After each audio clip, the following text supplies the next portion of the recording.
ইমানের পথে অবিচল থেকে আমার মরণ যেন হয়। ইমানের পথে অবিচল থেকে আমার মরণ যেন হয়। তোমারই কাছে মিনতি আমার, মহামহিম দয়াময়। ইমানের পথে অবিচল থেকে আমার মরণ যেন হয়। লা ইলাহা। আল্লাহর বান্দা মঈনুদ্দিন 200 টাকা দিয়েছেন, আল্লাহ কবুল করেন। আল্লাহ আমি জানি না কার বাড়িতে বিপদ, সন্তান অসুস্থ, আল্লাহ যেই ভাইরে যেই নিয়তে দান করেন কবুল করে নাও। আল্লাহ তোমার বান্দাদের অভাব দূর করে দাও। সবুজ 500 টাকা লিল্লাহি তাকবীর। বিশিষ্ট ব্যবসায়ী 500। বিশিষ্ট ব্যবসায়ী মঞ্জু। বিশিষ্ট ব্যবসায়ী হলে 500 কেন বেশি হবে না? মাশাআল্লাহ, আল্লাহ কবুল করুন। তাজিমউদ্দিন 200 মঞ্জু ব্যবসায়ী, বিশিষ্ট ব্যবসায়ী, আল্লাহ থেকে বরকত দান করুন। 500 টাকা। আর কি নাম? তাজিমউদ্দিন। তাজিমউদ্দিন। কত? 200 টাকা। আল্লাহ কবুল করুন। আমার ভাই কই? প্রধান অতিথি কই? মাশাআল্লাহ। কি পয়সা করে দিছে তো না দিবে? আলহামদুলিল্লাহ, আলহামদুলিল্লাহ। না দিয়ে যায় না। মনসুর আলী 500 টাকা। আল্লাহ কবুল করুন। লিল্লাহি তাকবীর। আল্লাহু আকবার। মনসুর আলী 500 টাকা। হ্যাঁ জি ভাই, নাম কি ভাই? মঈনুল ইসলাম 1500 টাকা। আল্লাহ কবুল করুন। লিল্লাহি তাকবীর। আল্লাহ কবুল করুন। আর কোন ভাই আছেন তাড়াতাড়ি? আমার কাছে বললে হয়তো প্রধান বক্তা ওই সময় পাবেন কথা বলার, এই জন্য মা বোনদের ওখানে কি পাঠানো হয়েছে? দেন দেন দেন। ওই যে ব্যাগ গেছে তুমি। আচ্ছা ঠিক আছে। দিয়ে দেন। লা ইলাহা লা ইলাহা জরে লা ইলাহা নিজেকে চেনার তুমি তৌফিক দাও খোদা, তোমাকে চেনার তুমি তৌফিক দাও, নিজেকে চেনার তুমি তৌফিক দাও খোদা, তোমাকে চেনার তুমি তৌফিক দাও। দুনিয়ার মোহে পড়ে করেছি যে গুনাহ, দুনিয়ার মোহে পড়ে করেছি যে গুনাহ, ক্ষমা করে দাও, মাফ করে দাও, নিজেকে চেনার তুমি তৌফিক দাও খোদা, তোমাকে চেনার তুমি তৌফিক দাও। লা ইলাহা ইল্লাল্লাহ, লা ইলাহা ইল্লাল্লাহ, লা ইলাহা ইল্লাল্লাহ, লা ইলাহা ইল্লাল্লাহ মুহাম্মাদুর রাসূলুল্লাহ। আলহামদুলিল্লাহ, শেষ পর্যায়ে এসেছি। দীর্ঘ সময় ধৈর্য ধরে থাকবার কারণে রাজনৈতিক নেতৃবৃন্দ, এলাকার গণ্যমান্য ব্যক্তিবর্গ, ইসলাম প্রিয় ভাই, মা বোনেরা যারা এতক্ষণ বসেছিলেন, আল্লাহ সবাইকে কথাগুলো নিয়ে যাবার তৌফিক দান করুন। মনসুর রহমান খান। মনসুর রহমান খান 500 টাকা। আল্লাহ কবুল করুন। আল্লাহুম্মা আমিন। আমার বন্ধু মাশাআল্লাহ, মাশাআল্লাহ। আল্লাহ কবুল করুন। হাজিরিন, আলোচনার মূল বিষয় ছিল 1 নম্বর হলো ভয় করব কাকে? আল্লাহকে। আল্লাহ যেটা গুণবাচক নাম রব। রব মানে বিধানদাতা, আইনদাতা, রিজিকদাতা, সম্মানদাতা, উদ্ধারকারী, ত্রাণকর্তা। এইটাই নামাজে বলি। তার মানে অন্য কোনো উদ্ধারকারী আর থাকবে না আল্লাহ ছাড়া। এটা বাস্তবে যেন আমি মনে রেখে সত্য কথা যেন প্রত্যেক মুহূর্তে বলতে পারি, আর এমনভাবে যেন জীবন যাপন করি কোরআনটা যে সত্যিকার একটা বোঝা, এই কষ্ট যেন আমার পাইতে হয় যে কোরআন মানতে গিয়ে আমাকে কিছু ত্যাগ এবং কুরবানি করতে হচ্ছে। এই জন্য প্রথমে যেই কাজটা করতে হবে নিজের উপর নিয়ন্ত্রণ, নিজের খারাপ অভ্যাস কি আছে ত্যাগ করার চেষ্টা করা। এই মুহূর্তে কষ্ট হবে, তারপরে সন্তানদেরকে, স্ত্রী পরিবারকে হেফাজত করা। মনে রাখবেন আল্লাহ বলছেন তুমি নিজে বাঁচো, তোমার পরিবারকে বাঁচাও জাহান্নাম থেকে। আপনার ছেলে মোবাইল ফোন নিয়ে সারা রাত কি দেখে এটা নাক ডাকে ঘুমাইলে চলবে না। পিতা হয়ে আপনাকে দায়িত্ব পালন করতে হবে, প্রত্যেকটা মুহূর্তে তার সঙ্গে আপনাকে ডিসকাস করতে হবে যে এই জিনিসগুলো দেখা যাবে না। যত রকম যুদ্ধ করা দরকার, মোবাইল ফোনের মধ্য দিয়ে আজকে সংসার ধ্বংস হচ্ছে, পিতা পুত্রের সম্পর্ক ধ্বংস হচ্ছে। তিন বন্ধু একসঙ্গে বসে আছে, কেউ কারোর সঙ্গে কথা বলে না, ওই মোবাইল সবাই ঠিক আছে কিন্তু বসে আছে এক জায়গায়। বন্ধুত্বের বন্ধন নষ্ট হয়ে যাচ্ছে, স্বামী স্ত্রীর বন্ধন নষ্ট হয়ে যাচ্ছে শুধুমাত্র মোবাইলের কারণে। আল্লাহ তাআলা নিজে বেঁচে পরিবারকে বাঁচাবার তৌফিক দান করুন, সবাই বলেন আমিন। কিয়ামতের ময়দানে একসঙ্গে জান্নাতে যাওয়ার তৌফিক দান করুন, সবাই বলেন আমিন। যাহা আলোচনা হলো ব্যক্তি, পরিবার, সমাজ, রাষ্ট্রীয় জীবনে বাস্তবায়ন করে মরণের পরের জীবন সুখ সমৃদ্ধ, বাধা বন্ধনহীন, অনাবিল সুখের জান্নাতের মালিক যেন আল্লাহ বানান, সবাই বলেন আমিন।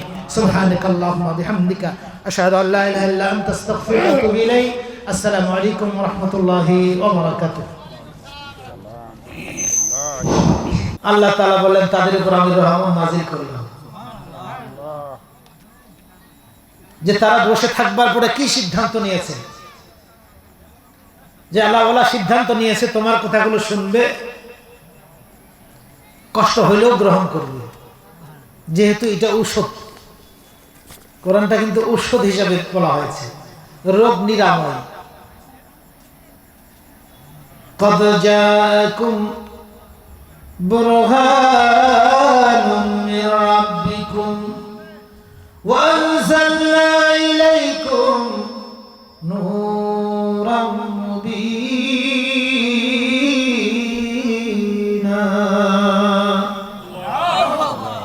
এটাকে আলো বলা হয়েছে।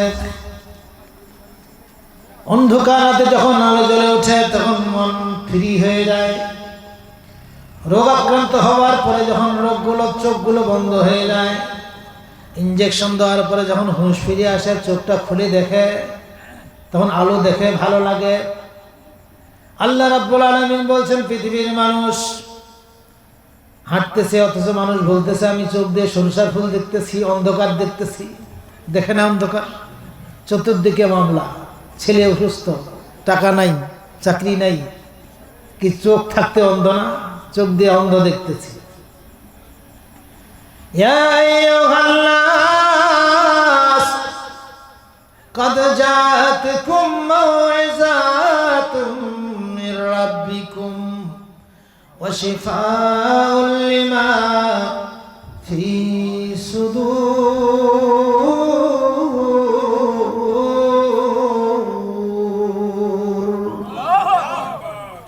দুনিয়ার মানুষ তোমাদের কাছে রোগ নিরাময় গেল, যেই কারণে মানুষ কষ্ট পায়। এখন কি কারণে কষ্ট পায়? ওষুধ বলতে আমরা বুঝি পেট খারাপ, মাথা খারাপ, চোখ খারাপ, এটাই তো ওষুধ নাকি? যেটার কারণে কষ্ট পায়। কিন্তু মন খারাপ, এটা কি ওষুধ? কথা বলেন ভাই। কিন্তু আল্লাহ বলছেন এইটাই হলো আসল ওষুধ। মন খারাপ হইলে অটোমেটিক মাথা খারাপ হয়। কথা কি বোঝা গেছে? কারণ মানুষের মাথা খারাপ পারিবারিক ঝগড়া হইলে হয় না? তো মেজাজ খারাপ হলে এটা রোগ নয়? তাহলে এইটাই হলো বড় ওষুধ। মন যদি ঠিক থাকে সব ঠিক হয়ে যায়। আল্লাহ তাআলা বলছেন এই বড় ওষুধটারই আমি ওষুধ দিয়েছি। ইয়া আইয়ুহান নাস قد جاءتكم موعظة من ربكم وشفاء لما في صدور। দুনিয়ার মানুষ যদি তোমার পা চলে না, প্যারালাইজড হয়ে যাও, খুঁজতে শুরু করো ডাক্তার কোথায় আছে। মাথা খারাপ হলে ডাক্তার কথা আছে, খুঁজতে শুরু করো। শরীরের অঙ্গ প্রত্যঙ্গর কোনো সমস্যা হলে ডাক্তারের জন্য ছুটে যাও। গাড়ি ভাড়া দিতে হয়, ডাক্তারের ফি দিতে হয়। ওষুধ যখন লিখে দেয় তখন ওষুধ কেনার জন্য প্রয়োজন বোধে জমি বিক্রি করে। কথাগুলো কি বোঝা যায়? শুধুমাত্র রোগ থেকে মুক্ত হওয়ার জন্য। কিন্তু মানুষের যখন পরিবারের স্বামী স্ত্রী ঝগড়া লাগে তখন কোনোদিন ডাক্তারের কাছে যায় না, কোনো ডাক্তারের ভিজিট দেয় না। ওরা জানে যে এই রোগের কোনো ট্রিটমেন্ট নাই। আল্লাহ তাআলা বলছেন, বান্দা তোমাকে আমি পাঠাইলাম, তোমার যত অশান্তি আছে সব অশান্তির ওষুধ আমি দিয়ে দিলাম। قد جاءتكم موعظة من ربكم وشفاء لما في صدور।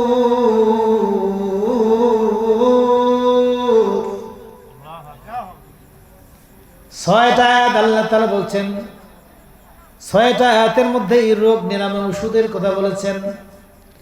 قاتلوهم يعذبهم بيديكم ويخزيهم وينصركم ويشفي صدور قوم مؤمنين يا أيها الناس قد جاءتكم موعظة من ربكم وشفاء لما في صدور وإذا مرضت فهو يشفين। এরকম ভাবে ছয়টা আয়াত আছে যেটা হলো ওষুধ। দুনিয়ার বুকে এত যে আমরা ওষুধের চেম্বার দেখতে পাচ্ছি, ওই ওষুধগুলো সারাদিন বিক্রি হয়, তারপরও দেখি ওষুধ রোগ শেষ হয় না, মানুষ যাইতে আছে। কিন্তু মন খারাপ হলে যে ওষুধটা, এই ওষুধ নেবার জন্য কেউ যায় না। আজকের আয়াতের এটাই হলো আলোচনা। যদি কোনো ব্যক্তি এই কোরআনের কথাটা বিশ্বাস করে নিয়ে যাইতে চায়, ফেরেশতারা বলে, আল্লাহ তোমার বান্দারা শুধু শোনার জন্য আসে নাই, এই তোমার দেয়া ওষুধটা, তোমার দেয়া প্রেসক্রিপশনটা নিয়ে যাবার জন্য এসেছে। তোমার ডেকে তারা সাড়া দিয়েছে। আল্লাহ তাআলা কোরআনে কারিমে বান্দাকে জানাচ্ছেন, আজিবু দাঈ আল্লাহ ওয়া আমিনু বিহি يغفر لكم من ذنوبكم ويجركم من عذاب أليم।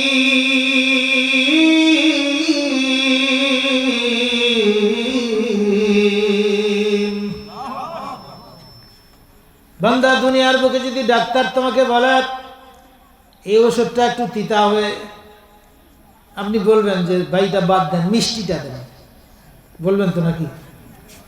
ডাক্তার যদি বলে অপারেশন করতে হবে, কাটতে হবে, আপনি কাটবেন না? কাটবেন না। ডাক্তার আপনাকে যত কষ্টেরই ট্রিটমেন্টটা হোক, আপনি সুস্থ হবার জন্য এইটি মাথা পেতে নেবেন, তার কারণ এর মধ্যে সুস্থতা আছে। এই ওষুধটাও একই অবস্থা। প্রত্যেকটা যে মিষ্টি হবে ভাই এমনটা নয়, কোনোটা আপনাকে কষ্ট দিবে, কিন্তু ওই রকম কষ্ট নয়।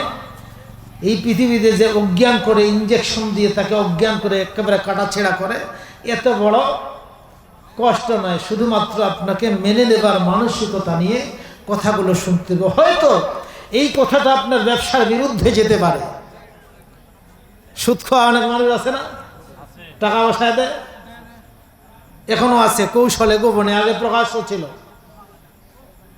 100 টাকায় 200, এখন টাকা দিব চৈত্র মাসে, কার্তিক আশ্বিন কার্তিক মাসে বা ধান যখন উঠবে তখন ডবল। এটার নাম সুদ। ধান দিয়ে যদি ধান বেশি নেন সুদ, টাকা দিয়ে যদি টাকা বেশি নেন সুদ। 1 টাকা বেশি নিল। কয়েকদিন আগে আমাকে দাওয়াত দিয়ে নিয়ে গেছে দোয়া করার জন্য। স্বপ্নে দেখেছে যে এই কবরটা থেকে একটা আগুন উঠতেছে আর গোটা এলাকায় ছড়িয়ে যাচ্ছে, আর করুণ চিৎকার সেখান থেকে। তারপর স্বপ্নের মধ্যে ওকে একজন বলতেছে, তুমি কি জানো এর এই অবস্থা কেন? বলতেছে এ সুদ খাইতো, ওর জন্য আমাদের অস্থির ঢুকেছে। তো এই সুদ মানুষ খায় না? এরকম লোকও আছে। ওকে যদি সুদের বিরুদ্ধে বলি যে এটা হারাম, এটার করুণ শাস্তি দুনিয়াতে শুরু হয়। এই ব্যাপারে অসংখ্য আলোচনা আছে, যেহেতু আলোচনার বিষয় এটা নয়, প্রসঙ্গ যেহেতু আসলো বললাম। যদি সুদের বিরুদ্ধে আমি বলি, ও বলবে ও আজ তো আরো অনেক আছে, ওইগুলা করেন। যে মদ খায়, যে পরকিয়া করে, যে ঘুষ খায়, এইগুলোর কথা যদি বলি তাকে একটু কষ্ট লাগবে।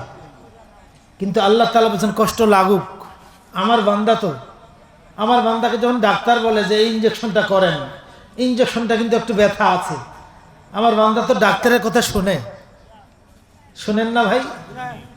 না ডাক্তারকে ফাড়াম কোচড় মারবেন? এটা কি ঔষধ দেওয়া শিখেছেন জানেন না? আমি এসপি সাহেব, কিন্তু না, মেনে নেবে ডাক্তার দিয়েছে, সুস্থ হবার জন্য কষ্টের ওষুধটা আপনাকে নিতে হবে। আল্লাহ তাআলা বলে বান্দা দুনিয়ার বুকে আমার আরেকজন ডাক্তার বান্দার কথা তুমি মেনে নিয়েছ, অনেকবার মেনে নিয়েছ। আমার কোরআনের ওষুধ প্রেসক্রিপশন দেওয়ার পরে যদি তোমার কষ্ট হয়, তাহলে তারপরেও যদি মেনে নেবার মানসিকতা নিয়ে, সিদ্ধান্ত নিয়ে তুমি বাড়ি ফিরে আসে, এই অনুযায়ী চলবে, সিদ্ধান্ত নাও। আল্লাহ তাআলা বলছেন। কে বলছেন? আরেকবার বলেন, কে বলছেন? আল্লাহ বলছেন। দুনিয়ার কোনো এসপি, ডিসি, মিনিস্টার আর কেউ নেই, সরাসরি আল্লাহ বলছেন। আজিবু দাঈ আল্লাহ ওয়া আমিনু বিহি ইয়াগফির লাকুম মিন যুনুবিকুম ওয়া ইউজিরকুম মিন আযাবিন আলীম।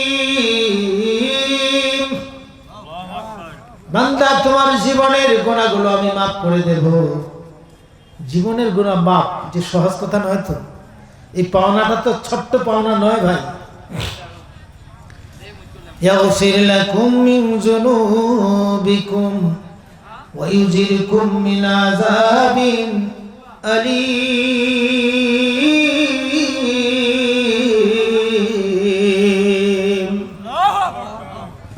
এবং কিয়ামতের দিনে জাহান্নামের আগুন থেকে তোমাকে মুক্ত করব। জাহান্নামের আগুন তো দেখি নেই, কেমন আগুন দেখবো একদিন, যেদিন মারা যাব, হাসর হবে। না দেখে বিশ্বাসটা না হলো ঈমান।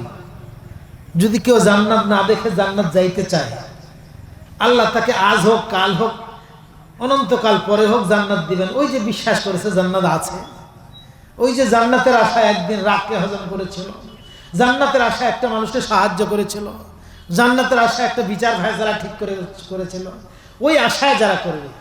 তবে ভালো কাজ যে সব জান্নাতের আশায় করে মানুষ, এমনটা নয়। আবার অনেকের টাকা আছে, হজ না করলে মানুষ কি বলবে, বোঝা গেছে না? লোক দেখুক আর না দেখুক, মানুষ কি বলবে। শুক্রবারের দিন 5 ওয়াক্ত নামাজ না পড়ি, শুক্রবারটাও যদি না যায়, মানুষ কি কয়? কথা কি বোঝা গেছে? দাওয়াত খাওয়া গেছি, সবাই 1000 টাকা দিয়েছে, আমি কেমনে 200 টাকা দিই, মানুষ কি কয়? কথা কি বোঝা গেছে? মানুষগুলো সব মানুষ কেন্দ্রিক হয়ে গেছে। মানুষ যদি ভালো বলে এটা ঠিক আছে, মানুষ যদি খারাপ বলে এটা ঠিক নাই। একেবারে ব্যক্তি বলেন, পরিবার বলেন, সমাজ বলেন, রাষ্ট্র বলেন, রাজনীতি বলেন, নেতা বলেন, সবাই মানুষ কেন্দ্রিক। কথা কি ঠিক না? ঠিক। একটা দান করতে গেলাম, ভিডিও ওঠান, ছাড়ে দেন, ওঠাইতে পারে, সমস্যা নেই, এটা অন্যায় আমি বলি না। আমি বলি মনের অবস্থাটা, যদি মনের অবস্থা এইটাই হয়, তাহলে এর পাওনা আখিরাতে নাই। এটার নাম বিশ্বাস নয়। বিশ্বাস হলো আপনি 1 টাকা দান করেন, বিশ্বাস হলো আপনি গোপনে একজনকে ক্ষমা করে দেন। কিসের আশায়? আখিরাতের আশায়। অনেক পাপ, একটা পাপ ছেড়ে দেন। কি জন্য? জাহান্নাম আছে। জাহান্নাম তো দেখি নেই, বুঝবো কেমনে? আল্লাহ রাসূলকে জিজ্ঞাসা করা হলো জাহান্নামটা কেমন, তাপটা কেমন, তাপটা। এখন ওই তাপটা আপনি বুঝাবেন কেমনে? পৃথিবীতে যে আগুনটা আছে, এই আগুন দেখায় দেওয়া যায়, কিন্তু তিনি বর্ণনা দিলেন গোটা পৃথিবীর সমস্ত মানুষের কষ্ট যদি এক পাল্লায় দেওয়া হয়, আর মরণের কষ্ট যদি এক পাল্লা দেওয়া হয়, এই মরণের কষ্টটার ওজনটা বেশি। তাহলে একটা কষ্ট বোঝা গেল, জীবনে আমরা অনেক কষ্ট পেয়েছি, মরণের কষ্ট একদিন হয়তো আসবে।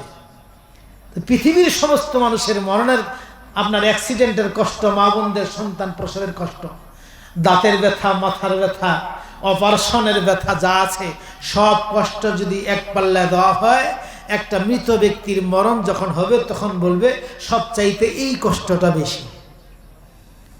তাহলে কষ্টটা বোঝা গেল কিছুটা। নবীজি বলেন সমস্ত মানুষের মরণের কষ্ট যদি এক পাল্লায় দেওয়া হয়, কবরের যখন আযাব শুরু হবে সেই কষ্টটা বেশি। তার মানে মরণের সব কষ্ট একদিকে দিলে কবরের আযাবের কষ্টটা আরো বেশি। তাহলে বোঝা গেল কবরের আযাবটা কি। সমস্ত কবরের আযাব যদি এক পাল্লায় দেওয়া হয়, হাসরের ময়দানে আল্লাহর দরবারে যখন বিচারে দাঁড়াবে সেই কষ্টটা বেশি। বিচারের পরে জাহান্নাম অথবা জান্নাত।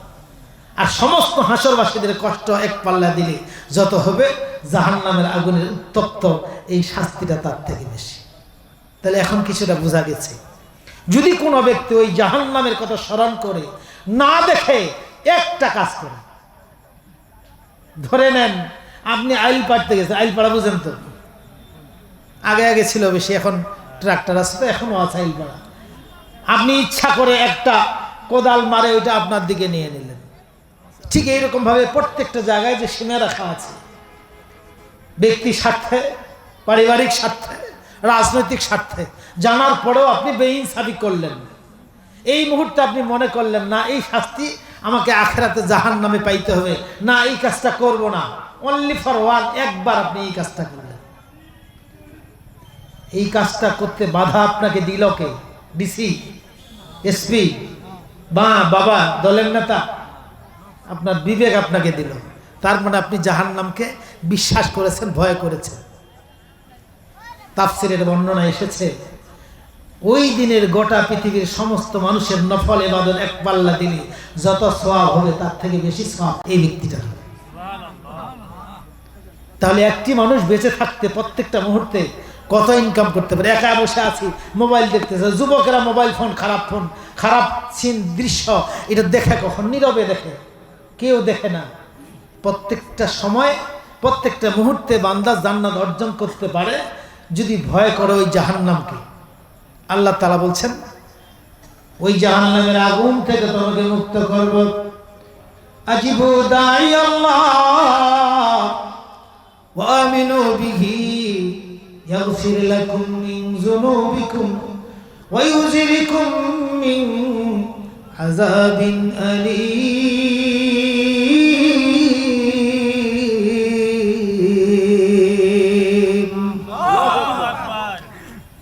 আজিবু দাঈ আল্লাহ, যে আপনি সাড়া দিয়েছেন, এসেছেন। আলোচনা পরে হয়তো বলবো যারা নামাজ পড়েন না, নামাজ ধরেন, সিদ্ধান্ত নিলেন। মিথ্যা যারা বলেন, মিথ্যা বন্ধ করেন। হ্যাঁ, সিদ্ধান্ত নিলেন, সবগুলো নিতে পারলেন না, দুই একটা নিলেন তো সিদ্ধান্ত। রাগ যার আছে রাগকে কন্ট্রোল করেন। রাগ হালাল না হারাম? হারাম। হারামটা আপনি কন্ট্রোল করলেন। কষ্ট হবে, ঝগড়ার মুহূর্তে নীরব থাকলে মানুষ বলবে একটা জবাব দিলা না, এই মুহূর্তে বলবে হ্যাঁ হ্যাঁ জিতে গেল। এই সময় নীরব থাকতে কষ্ট হবে। রাগকে আপনি কন্ট্রোল করলেন। ভালো করলেন না খারাপ করলেন? এই ভালোটা কত ভালো, ওইটা কিছুক্ষণ আগে বললাম। সমস্ত দুনিয়ার মানুষের নফল ইবাদত এক পাল্লা দিলে একটা হারাম থেকে মুহূর্তের জন্য আপনি সরে আসলে ওই সমস্ত নেক আমলের ওজনের তুলনায় বেশি হবে। আসুন, চতুর্দিকে আলোচনা ছড়ায় না দিয়ে, যেহেতু রাত হয়ে যাচ্ছে, আমরা যতক্ষণ বসবো আমরা কিছু গ্রহণ করবার মানসিকতা নিয়ে কথাগুলো শ্রবণ করব এবং বাস্তব জীবনে আমল করব। রাজি আছেন? আল্লাহ তৌফিক দান করুন।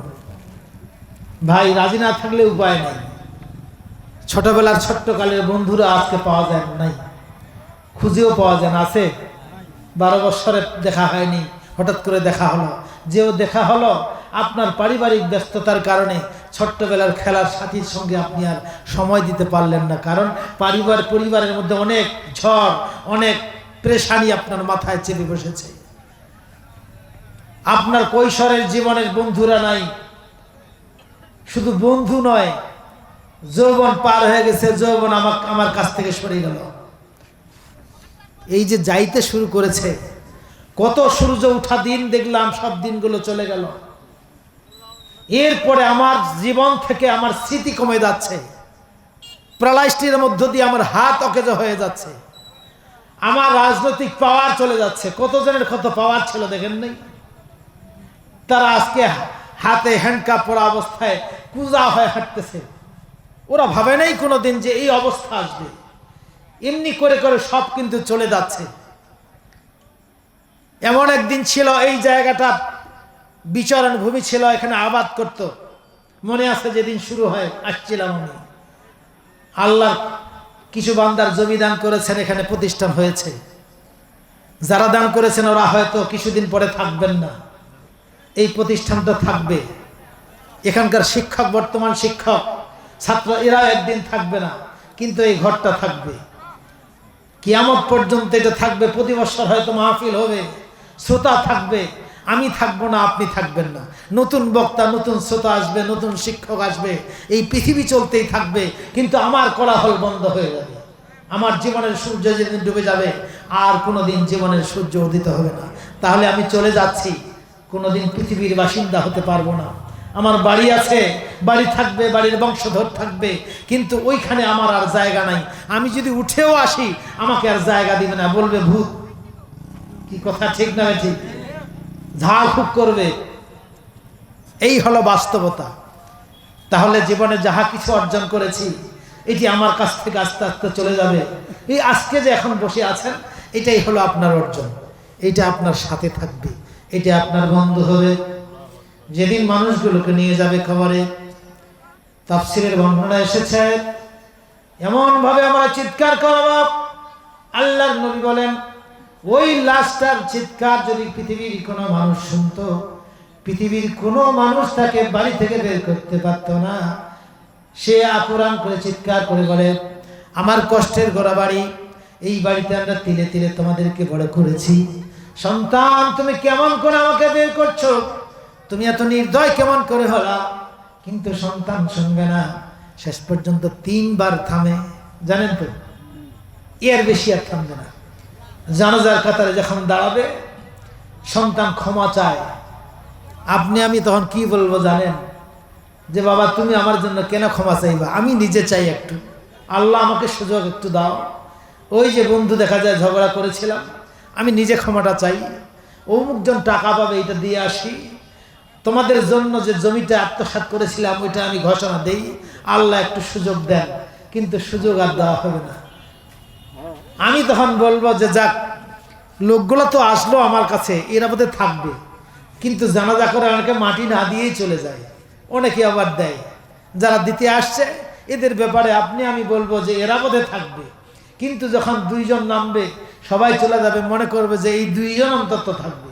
কিন্তু 2 জন থাকবে কি?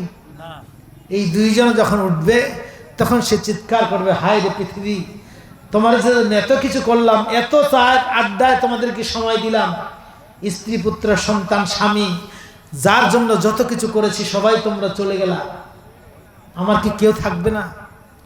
ওই মুহূর্তে একটা যুবককে দেখতে পাবে, চাঁদের মতো আলো। জিজ্ঞেস করবে, ইয়া শাবাব মিন আইনা জিতা মান আনতা? যুবককে, তুমি দুনিয়ার জীবনে বন্ধু থাকলো না,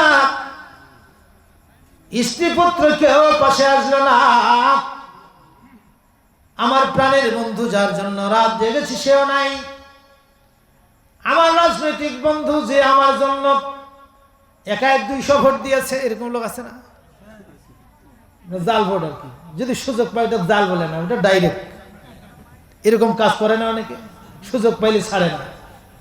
এটা অন্যায়, এটার জন্য জবাব দিতে হবে। আরেকজনের হক নষ্ট করেছে, এই হকটা হলো, এই ব্যালটটা যার ছিল, সে কিয়ামতের ময়দানে ধরবে, প্রত্যেকটা জায়গায় ধরা হবে। এই জন্য হাদিসে আসছে, বনি আদমের 1 পা আগানো, 1 পা আল্লাহ আগাইতে দেবেন না কিয়ামতের ময়দানে। 5টা প্রশ্নের জবাব না দেওয়া পর্যন্ত 1 পা আগাইতে পারবে না। এটা সহজ কথা নয়। জীবনটা কিভাবে চালিয়েছ, এটা একটা।